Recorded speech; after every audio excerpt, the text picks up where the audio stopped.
सध्या टीव्हीवर बातमी पाहिली, तलाठी पंचनामा करण्याकरता शेतामध्ये गेले आणि त्यांना साप चावला। सरकार, तुमचा सरकारी कर्मचारी सुटबूट घालून शेताच्या बांधावर जातो, त्याला साप चावतो। माझा शेतकरी राजा रात्र दिवस त्या शेतात काबाड कष्ट करत आहे, जीवाची गाठ घेऊन काम करत आहे आणि पेरणी करण्याकरता स्वतःच्या पत्नीचं सोनं गहाण ठेवून पेरणी केली। ज्याप्रमाणे आपल्या मुलाचं संगोपन करावं लागतं त्याप्रमाणे तळ हाताच्या फोडाप्रमाणे पीक उभं केलं।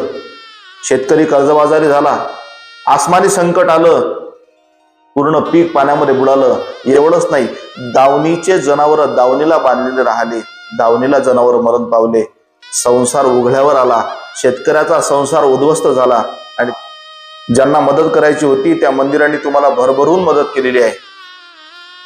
आमची तुम्हाला नम्र विनंती राहील, या दिवाळीला जर शेतकऱ्याला सुखानं 2 घास खाऊ द्यायचे असतील ना, तर कुठलाही निकष न लावता सरसकट कर्जमाफी करा, लागला आपल्या तिजोऱ्या खाली करा।